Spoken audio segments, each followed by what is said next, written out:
Hello, you show you have to hard reset on LG Phone X3. Turn off the phone.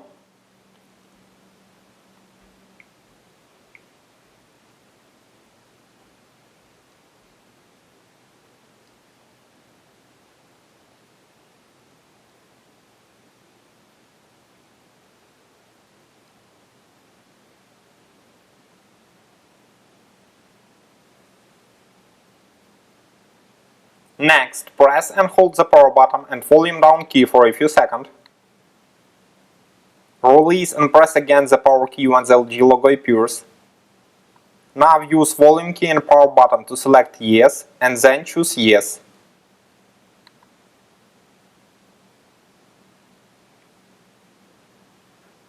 Your device will now restart successfully. The hard reset is completed now. Subscribe to our YouTube channel and rate the video.